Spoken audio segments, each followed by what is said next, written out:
Thank you sir, thank you very much. అలాగే కార్యక్రమాన్ని ముందుకు తీసుకువెళ్తూ స్వాగతోపన్యాసం ఇవ్వవలసిందిగా honourable union minister for heavy industries and steel government of India Shri Bhupathiraju Srinivas Varma గారిని మనవి చేసుకుంటూ ఉన్నాము.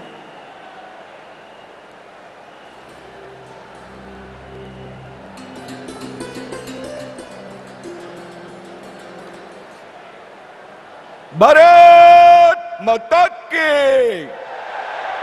భారత్ మాతా కీ. నరేంద్ర మోడీ గారి నాయకత్వం, నరేంద్ర మోడీ గారి నాయకత్వం.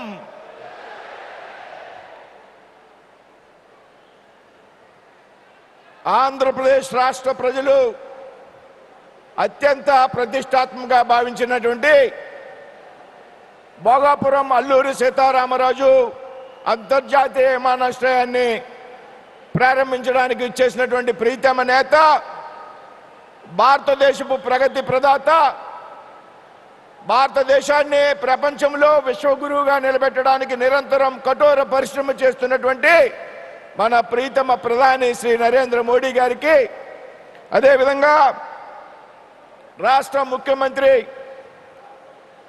చంద్రబాబు నాయుడు గారికి, రాష్ట్ర గవర్నర్ అబ్దుల్ నజీర్ గారికి, ఆంధ్రప్రదేశ్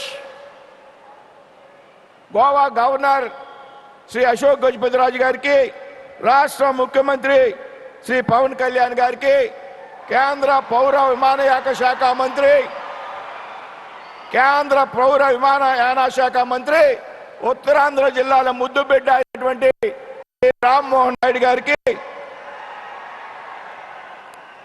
అదేవిధంగా మా మిత్రుడు సహచరుడు కేంద్ర మంత్రి అయినటువంటి పెమ్మసాని చంద్రశేఖర్ గారికి,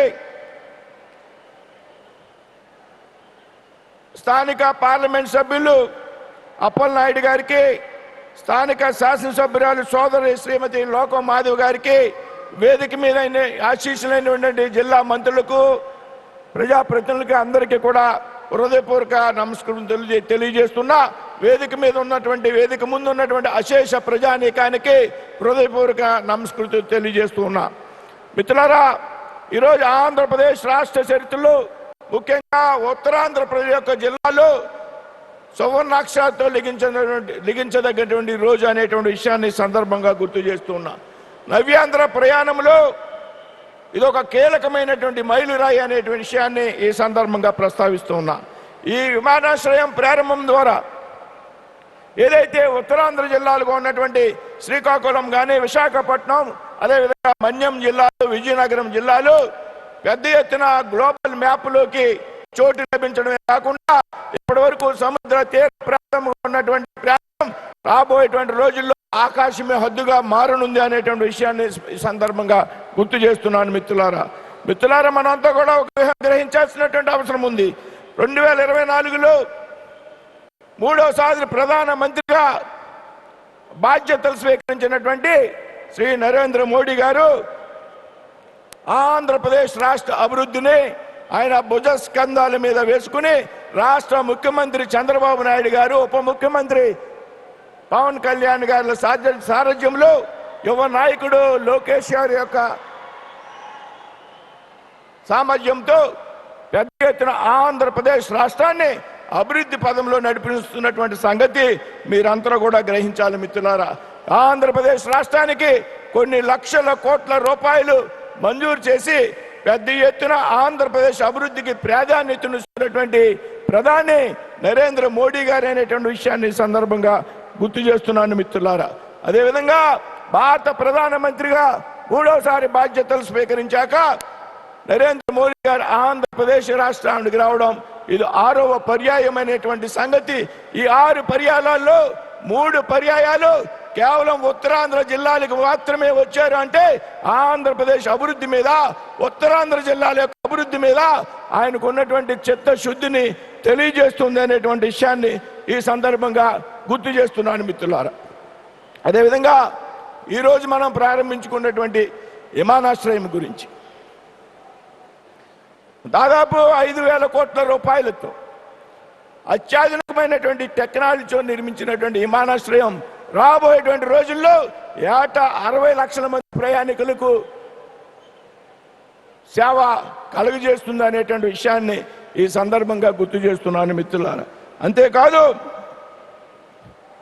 ఏడాదికి 20,000 మెట్రిక్ టన్నుల యొక్క కార్గో రవాణా సామర్థ్యం కారణంగా ఈ ప్రాంతంలో ఉన్నటువంటి వ్యవసాయ ఉత్పత్తులు కానీ, ఆక్వా ఉత్పత్తులు కానీ, ఫార్మా ఉత్పత్తులు కానీ నేరుగా విదేశాలకి అగుమతి చేసేటువంటి ఒక హబ్బుగా రాబోయేటువంటి రోజుల్లో ఈ ప్రాంతం అభివృద్ధి చెందుతుంది అనేటువంటి విషయాన్ని తెలియజేస్తున్నాను మిత్రులారా.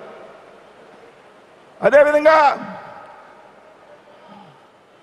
2014లో ప్రధానమంత్రిగా బాధ్యతలు స్వీకరించిన శ్రీ నరేంద్ర మోడీ గారు దేశంలో మౌలిక సదుపాయాల యొక్క అభివృద్ధి మీద పెద్ద ఎత్తున దృష్టి పెట్టినటువంటి సందర్భాన్ని మనంతా కూడా గమనించాలి.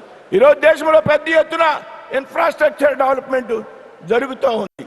నేషనల్ హైవేస్ ద్వారా, పోర్ట్ కనెక్టివిటీ ద్వారా, రైలు కనెక్టివిటీ ద్వారా, ఈ విధంగా ఎయిర్ కనెక్టివిటీ ద్వారా ఇవాళ పెద్ద ఎత్తున మార్పులు తీసుకొచ్చినటువంటి వ్యక్తి భారత ప్రధాని శ్రీ నరేంద్ర మోడీ గారు అనేటువంటి విషయాన్ని మనంతా కూడా గ్రహించాలి మిత్రులు.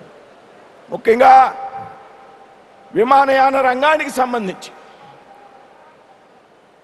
2016లో గౌరవ ప్రధానమంత్రి శ్రీ నరేంద్ర మోడీ గారు ప్రవేశపెట్టినటువంటి ఉడాన్ పథకం ఏదైతే ఉన్నదో, ఈ ఉడాన్ పథకం భారతదేశం యొక్క విమానయాన రంగాన్ని యొక్క భవిష్యత్తును మార్చేసింది అనడంలో ఏమాత్రం కూడా అతిశయోక్తి లేదనేటువంటి విషయాన్ని ఈ సందర్భంగా గుర్తు చేస్తున్నాను మిత్రులారా.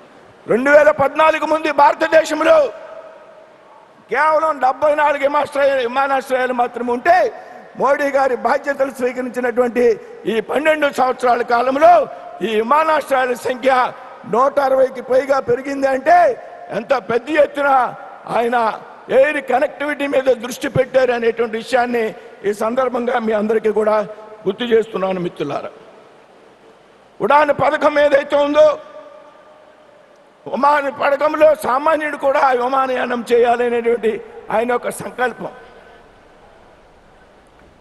తక్కువ ధరలకే సామాన్యుడికి అందుబాటులో ఉన్నటువంటి అవకాశాన్ని ఉడాన్ పథకం ద్వారా ఆయన